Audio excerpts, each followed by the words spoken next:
Bonjour tout le monde, j'espère que vous allez bien aujourd'hui. Alors on se retrouve pour une nouvelle vidéo budget et aujourd'hui j'avais envie de vous montrer un petit peu ce que j'utilise comme matériel en fait pour mon budget de tous les jours, pour mes enveloppes, tout ça. On voit pas mal de choses sur les réseaux. Je trouve qu'il y a des choses qui ne sont pas forcément nécessaires et qui nous font dépenser un petit peu trop d'argent. Donc je voulais faire un petit peu le point avec vous et vous donner un petit peu mes indispensables. Et puis aussi les petites choses facultatives avec quoi j'ai commencé, ce que j'utilise maintenant. Alors donc vous savez bien sûr que j'utilise la méthode des enveloppes. Donc le matériel, la première chose qu'il vous faut pour cette méthode, ce sont des enveloppes. Alors il y a plusieurs sortes. Donc soit vous prenez des enveloppes, on peut utiliser des enveloppes ordinaires, papier, ça fait tout à fait l'affaire. Moi, j'ai commencé avec ces enveloppes papier. Maintenant, j'utilise ce genre d'enveloppe. Donc, c'est des enveloppes un petit peu plus plastifiées parce que maintenant, je mets ça dans un petit classeur. Je vous montrerai après. Mais voilà, pour commencer, moi, je vous conseille de commencer avec des enveloppes ordinaires en papier. Donc, vous avez besoin de votre enveloppe, d'un petit stylo. Et simplement, sur chaque enveloppe, en fait, vous notez à quelle dépense votre enveloppe correspond.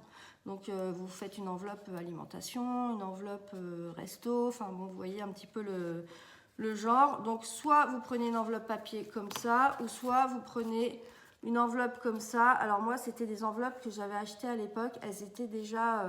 en fait, je les avais achetées sur Amazon. Et il y avait les petits autocollants. Donc, vous voyez, j'ai alimentation, là, divers, divertissement. Enfin, voilà, j'ai plusieurs enveloppes comme ça. Mais clairement, vous embêtez pas à acheter des trucs super chers. Maintenant, c'est devenu un vrai business. Et en fait, le but quand même de la méthode des enveloppes, c'est soit de faire des économies, soit de pouvoir épargner un peu plus. Donc, je vous conseille pas d'acheter un truc... extraordinaire. Alors c'est vrai que par contre, il faut que votre matériel vous plaise quand vous commencez. Donc après, à vous de peut-être, je ne sais pas, si vous commencez avec des petites enveloppes comme ça, rien ne vous empêche de les décorer, de faire vous-même un petit dessin, de mettre des stickers dessus, de demander même à vos enfants de les décorer. Ça peut être un petit truc sympa. Mais surtout, au départ, ne vous lancez pas dans un truc cher. Et surtout, la méthode des enveloppes, il faut trouver un petit peu son organisation. Donc, il faut y aller petit à petit. En fait, vous commencez avec du matériel de base. Et après, plus ça va, plus vous pouvez évoluer si vous voulez évoluer.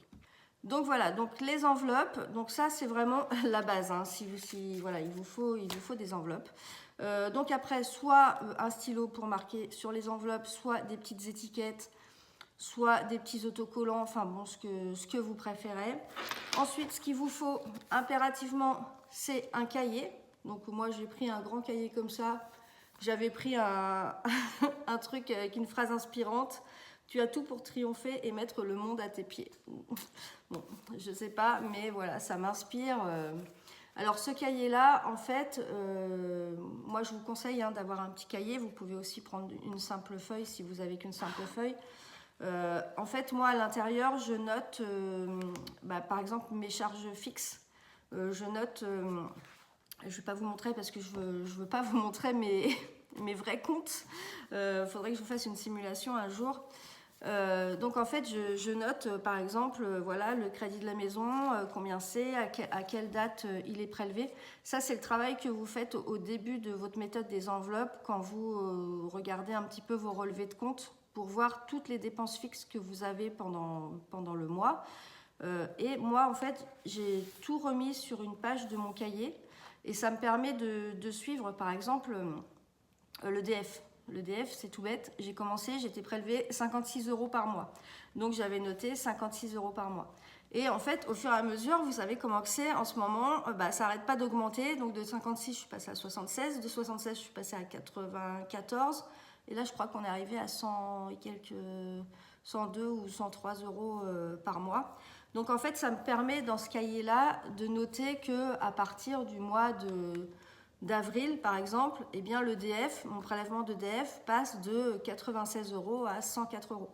Et en fait, ça me permet de me repérer pour après me noter tout ça.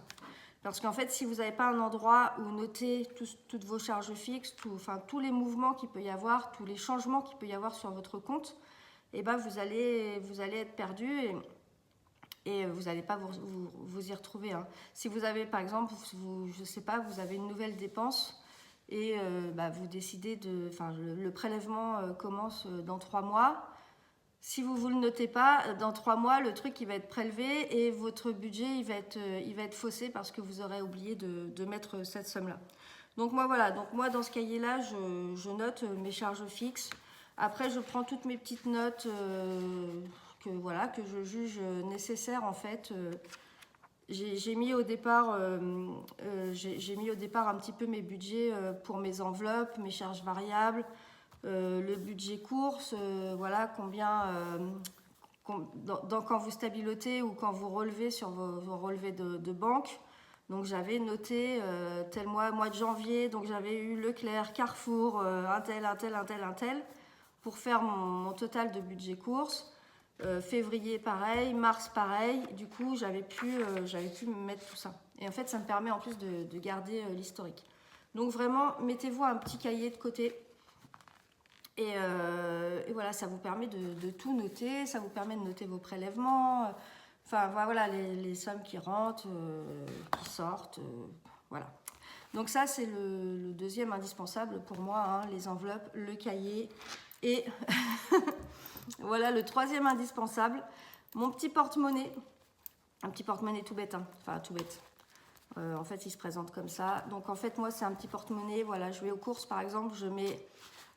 j'ai 100 € de budget court, je vais mettre mes 100 € dedans. Là, je mets, par exemple, là, vous voyez, j'ai un bon d'achat de 3 € chez Leclerc que j'ai gagné.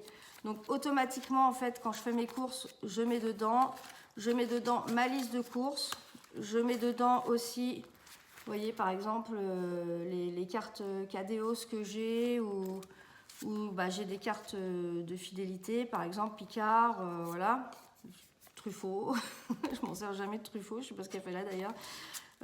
Et en fait, ça me permet quand je fais mes courses d'avoir directement mon budget dedans et de remettre aussitôt la monnaie dedans, les petites pièces dans le petit compartiment là, les billets là.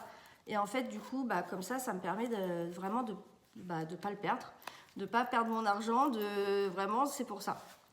J'utilise pas de trucs compartimentés.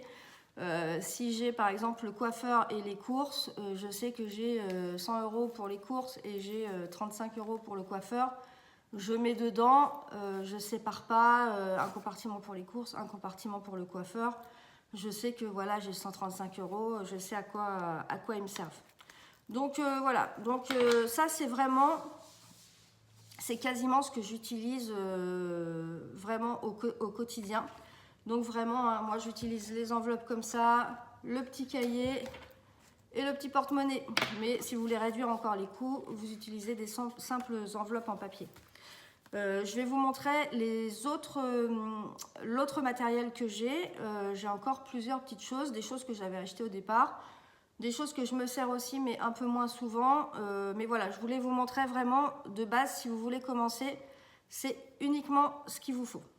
Alors maintenant, je vais vous montrer un petit peu le matériel que j'appelle plus facultatif. En fait, c'est du matériel que vous pouvez avoir en plus, mais qui n'est pas du tout nécessaire. Donc, si vous vous lancez, ne commencez pas à tout acheter. Moi-même, hein, j'ai acheté plusieurs choses au départ, mais c'est vrai que ça coûte cher, c'est quand même un budget. Et le but de la méthode, comme je vous le disais, hein, c'est plutôt d'économiser.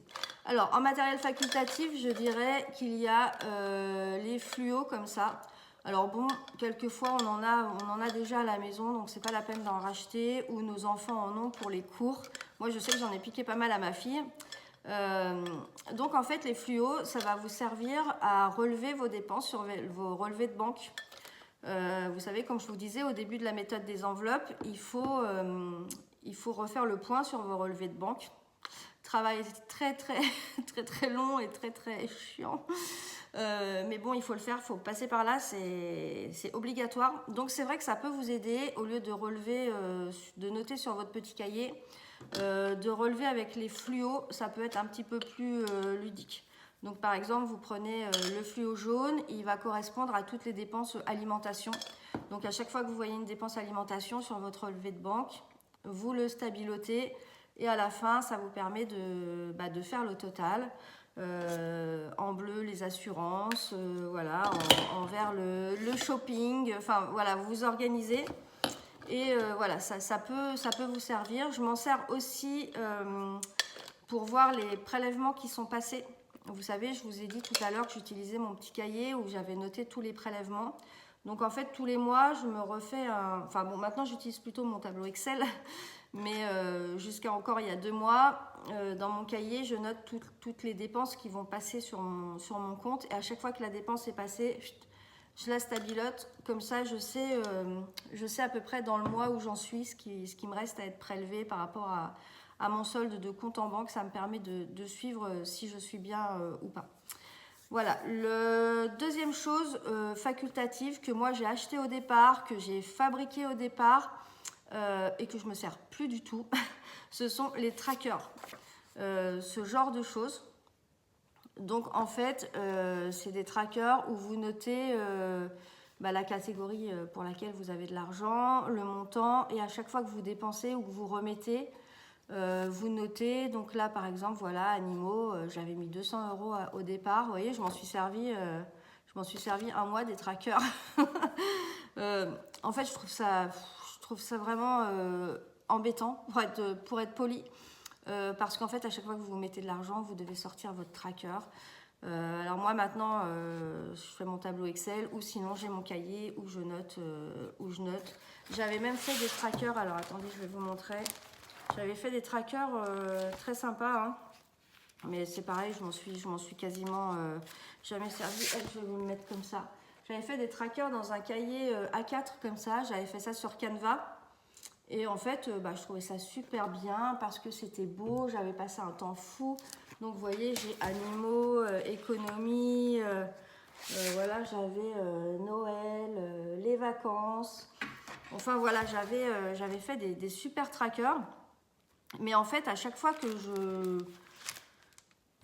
j'en voyais plus trop l'utilité parce que moi, dans mon cahier, alors déjà pour les dépenses variables pour lesquelles j'ai des enveloppes, je voyais pas l'utilité d'utiliser ça parce que moi, si vous voulez, dans mon enveloppe, par exemple, alimentation, je mets, s'il y a 4 semaines, moi, mon budget course, il est de 100 € par semaine. Donc, s'il y a 4 semaines, je mets 400 €. Et en fait, je fais mes courses une fois par semaine. Donc, chaque semaine, je mets 100 € dans mon porte-monnaie. Mais je sais, en fait, j'ai pas besoin de me le noter, vous voyez. En fait, il faut aussi se faire confiance parce que si on se rajoute des tâches, y a un moment où on n'a plus envie. Moi, c'est tout bête, hein, mais juste, tu prends l'argent, tu ouvres ton truc, tu prends ton tracker, tu notes. Alors aujourd'hui, j'ai pris 100 €. Donc j'avais 400 €. Aujourd'hui, j'ai pris 100 €. Donc il me reste 300 €. Est-ce que tu as besoin de le noter? Enfin, y a des choses, oui. Pour les épargnes, à la rigueur, ok, parce que souvent, c'est des comptes virtuels. Mais je sais que par exemple, pour le coiffeur, je mets 60 € dans l'enveloppe. Alors pourquoi 60 €? Parce que moi, on y va une fois par mois avec mon mari. Moi, je paye 35 €, lui, il paye 25 €. Enfin, 24 et 34. Donc, je mets 60 €. Mais en fait, j'ai pas besoin de le marquer. Je sais que voilà, moi, je prends mes 35 €, il reste 25, c'est pour lui. J'ai pas besoin de... En fait, il faut pas se compliquer la vie. Donc moi, j'avais acheté tout ça parce qu'au départ, vous voyez plein de trucs sur Internet et vous vous dites, oh super, ça a l'air top. Enfin bon, voilà. Et en fait, c'est un peu de l'argent acheté par les fenêtres parce que je m'en sers pas. Donc ça, c'est pareil, j'ai mis un temps fou et au final, je ne m'en sers pas non plus. Donc voilà. Moi, en fait, je note pour mes épargnes, je note dans mon cahier. Je fais de mes lignes, Noël, vacances, le bois de chauffage. Je fais mes lignes et je mets le solde, en fait, le cumul, on va dire. Donc, je mets ce que je mets chaque mois et je mets le cumul par rapport au mois d'avant. Et comme ça, je sais, parce qu'en fait, moi, tout va sur un compte. En fait, tout va sur un livret A. Et par exemple, si j'ai 1000 € sur ce livret A, il faut que je sache, par contre, les 1000 € à quoi ils correspondent. Donc, dans mon cahier, c'est noté. Donc, par exemple, je sais que sur les 1000 €, j'ai 500 € pour les travaux de la maison, j'ai 200 € pour Noël, j'ai 100 € pour les vacances. Enfin, vous voyez, un peu dans Je fais comme ça, mais je note sur mon cahier. Après, si vous voulez utiliser les trackers, libre à vous, hein. Il y a des gens à qui ça correspond parfaitement. Moi, je sais que j'avais un petit peu l'impression de perdre mon temps. Alors, c'est pas perdre mon temps, mais en fait, je les utilisais parce que tout le monde les utilisait. Je voyais à chaque fois des vidéos où les gens les utilisaient. Mais en fait, j'en voyais pas l'utilité. Et clairement, à chaque fois que je prenais 10 € dans mon enveloppe, j'avais pas envie de sortir le tracker, noter. Et en fait, je m'en suis servi un mois. Au bout du premier mois, déjà, c'était pas du tout suivi. Donc, bon. Enfin, bref, moi, c'est pas mon truc. Après, vous, voilà. Mais je vous les présente. Mais voilà, je préfère vous dire que si vous vous lancez, commencez avec un petit cahier et puis voyez au fur et à mesure si vous en avez besoin ou pas. Ensuite, autre petit matériel qui est facultatif mais que je me sers quand même tous les jours. C'est un petit classeur comme ça.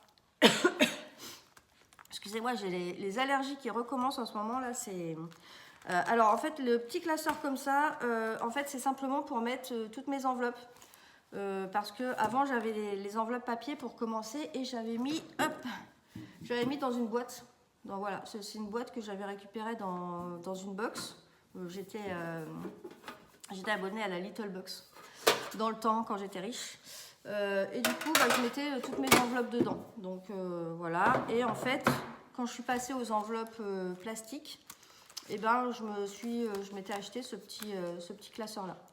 Donc en fait, c'est pas mal parce que vous voyez, j'ai toutes mes enveloppes dedans. Donc voilà, c'est pratique en fait.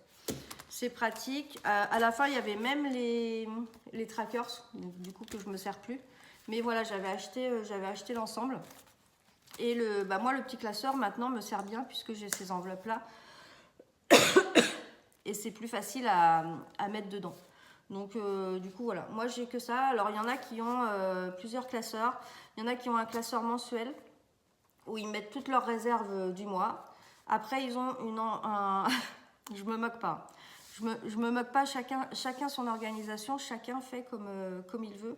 Moi j'essaie de diminuer un petit peu le nombre de choses que je juge pas forcément utiles.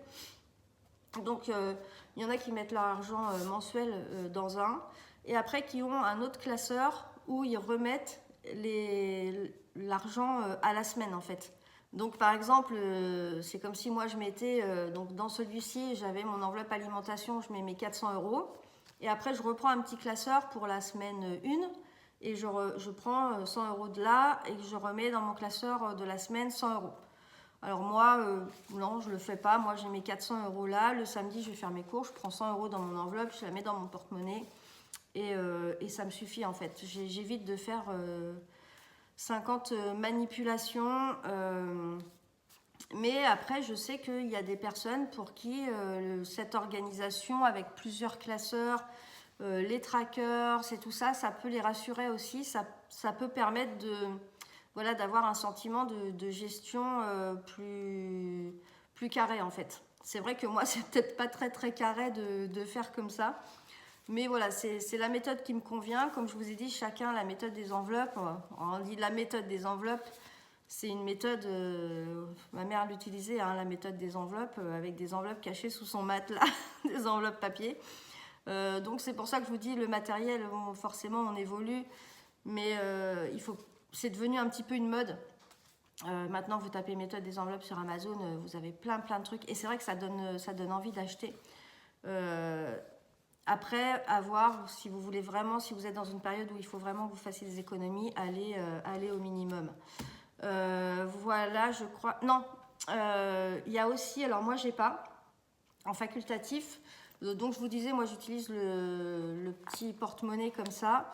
Je sais que j'ai vu sur internet des gens qui utilisent la méthode des enveloppes et qui ont carrément comme des filofax. En fait, vous avez un plus grand porte-monnaie, enfin comme un portefeuille avec plusieurs pochettes.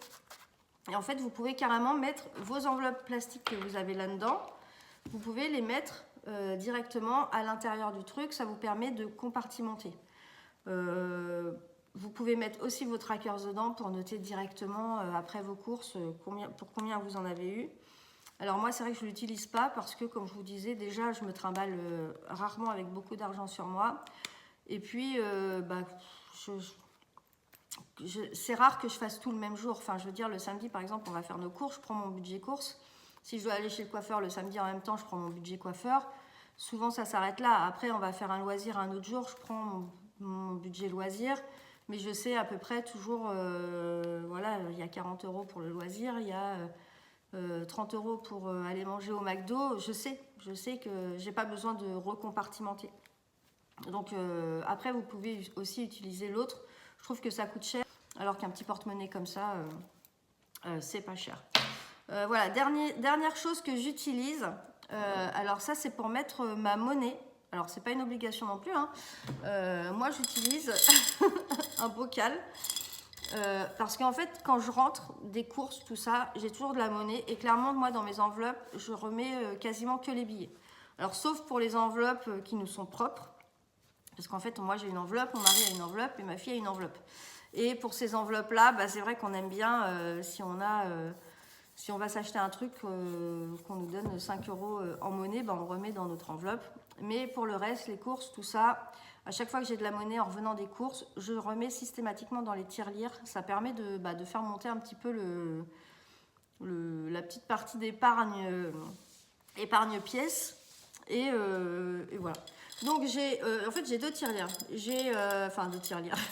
J'ai un bocal comme ça où je mets vraiment les pièces de centimes. Donc, les pièces cuivrées et les pièces de 10-20 centimes. Donc je mets là-dedans et en fait, ces pièces-là, je les change dans le monnayeur de Leclerc. C'est Leclerc au Carrefour, je ne me rappelle jamais, je crois que c'est Leclerc. En fait, il y a une machine à l'entrée du magasin, vous mettez vos pièces et il vous sort un bon d'achat du montant. Donc souvent, voilà, pour changer les petites pièces, ça me permet de... Je mets dans le monnayeur et ça me sort les petites pièces. Et du coup... j'essaie d'attraper l'autre qui est un petit peu plus lourde. J'enlève un petit peu la poussière qu'il y a dessus parce qu'elle est dans mon bureau. Donc voilà, donc cette petite tirelire, la dernière fois, clairement, elle était là. On avait quasiment 30 et quelques €. Donc ça vaut le coup. Voilà, quand elle monte comme ça, on va la changer. Et j'ai une autre tirelire. Alors là, c'était vraiment pour le fun, mais au final, je trouve que c'est pas mal. Alors, je ne sais plus combien je l'ai payé. C'était sur Amazon. Alors, je crois que c'était pas donné. C'est une tirelire électrique. Électronique, pas électrique. Et franchement, alors là, je mets les pièces de 50 centimes, 1 € et 2 €. Et je vais vous dire à combien j'en suis. Alors, à votre avis, vous voyez, on n'a pas l'impression qu'il y a grand-chose. Et en fait, quand je regarde, j'ai 310 €. Donc, c'est énorme. En fait, on n'a pas l'impression, mais ça monte à une vitesse... ça, c'est depuis janvier l'année dernière. Donc, ça fait 1 an, on est en avril, voilà, 1 an et 4 mois. Mais en fait, du coup, au départ, on s'était dit, chaque année, on va les prendre et on va s'en servir pour faire quelque chose. Et puis, là, on n'a pas eu l'utilité. Donc, je continue à... C'est super lourd, par contre. Hein. Je continue, du coup, à les utiliser. J'ai mis... Il y a un petit cadenas qui est vendu avec. Donc je l'ai mis, et d'ailleurs je ne sais même plus ce que j'ai fait de la clé. Et en fait, si elle doit être dans mon bureau quelque part, en fait ça permet de ne pas aller piocher dedans. Parce que imaginez, vous avez un bocal comme ça, avec des pièces de 2 €, 1 €, hop, vous ouvrez, vous prenez et vous allez acheter votre pain avec. Et en fait ça ne monte jamais. Bon là avec les pièces de centimes, c'est peu probable. Mais avec des pièces de 2 €, 1 €, on serait tout le temps en train de piocher dedans. Donc en fait, moi, cette tirelire, elle est dans mon bureau, dans un petit coin. C'est pour ça d'ailleurs qu'il y avait un petit peu de poussière sur le dessus. Et en plus, elle est cadenassée. Donc clairement, ça donne pas du tout envie d'aller piocher dedans et ça permet d'augmenter l'épargne. Voilà. Eh bien écoutez, je pense que au niveau du matériel, je regarde un petit peu, mais oui, c'est tout ce que j'avais à vous présenter. Alors après, comme je vous dis, chacun utilise ce qu'il veut, ce qu'il a envie. Je sais qu'il y en a qui ont énormément de matériel, d'autres qui ont très peu de matériel. Et voilà, le tout en fait, c'est de s'en sortir et de réussir à faire son budget et de réussir à faire ses enveloppes et surtout de les tenir. Donc c'est vrai qu'il faut que le matériel plaise. J'aime bien mon petit classeur là, comme ça, avec mes enveloppes. Voilà, parce qu'en plus elles sont transparentes, donc je vois un petit peu ce qu'il y a dedans. Clairement, voir l'argent comme ça, c'est toujours une satisfaction. Hein, je sais pas vous, mais même les voir comme ça, moi quand je regarde des vidéos sur internet, que je vois de l'argent, je sais pas, je trouve ça cool quoi en fait. Et des enveloppes blanches, ça fait tout de suite l'affaire aussi. Eh bien écoutez, cette vidéo est terminée. Donc j'espère que ça vous aura plu. N'hésitez pas à mettre en commentaire, vous, le matériel que vous utilisez, que vous avez acheté, ou que vous avez acheté que vous ne vous servez pas. Ça m'intéresse parce que j'aimerais bien faire un petit peu une vidéo un jour sur justement ce qu'on achète pour faire des économies et au final qui nous coûte plus qu'autre chose parce qu'on ne s'en sert pas. Donc ça c'est souvent, on achète un robot ménager en se disant ah oui mais avec ça je vais plus avoir besoin de ci ou de ça, donc je vais gagner de l'argent et puis au final le truc il reste au fond du placard, donc en fait on n'a rien gagné du tout, on a juste perdu un peu plus d'argent. Mais ça c'est encore un autre sujet. Voilà, donc j'espère que ça vous aura plu. N'hésitez pas à vous abonner à mon compte. Donc sur ce compte là généralement j'essaie de faire 2 vidéos par semaine, donc une vidéo plus basée sur le budget, donc avec la méthode des enveloppes, mais pas que. Enfin moi j'utilise cette méthode là, donc c'est vrai que j'en parle un peu plus. Après je sais pas si on peut vraiment appeler ça la méthode des enveloppes ou une méthode budgétaire, puisque la méthode des enveloppes il y en a plein. Et moi, au final, j'utilise les enveloppes que pour mes dépenses variables, pas pour l'épargne. Je mets ça sur un compte. Donc, est-ce qu'on peut appeler ça des enveloppes virtuelles Enfin bref, vous m'aurez compris, il y a plein de... Je fais mon budget, voilà, c'est le principal. Et j'espère que ça pourra aussi vous aider, vous, de votre côté, à faire votre budget. Donc, généralement, voilà, une vidéo par semaine sur un thème plus budget. Et j'essaie également de faire une vidéo par semaine sur un retour de course ou de vous montrer un petit peu ce que j'achète entre deux, un peu plus ludique on va dire, parce que je sais que ça vous plaît aussi les retours de course. J'aimerais bien essayer de faire des petits vlogs, mais le problème c'est que j'oublie de filmer, donc des fois je commence le matin, je suis à fond, et puis en fait j'oublie de filmer dans la journée, donc le truc il tombe à l'eau. Mais voilà, ça viendra peut-être sur ce compte là. Donc n'hésitez pas à vous abonner, surtout n'hésitez pas à liker, à commenter. Pour l'algorithme c'est bon, et voilà, j'ai pas encore beaucoup d'abonnés, mais j'espère que ça va progresser, et j'aimerais bien pouvoir aider un maximum de personnes qui ont du mal à s'en sortir avec leur budget. Donc n'hésitez pas même à mettre vos questions, ça peut faire des sujets pour d'autres vidéos. Voilà, je vous souhaite une bonne journée et je vous dis à bientôt.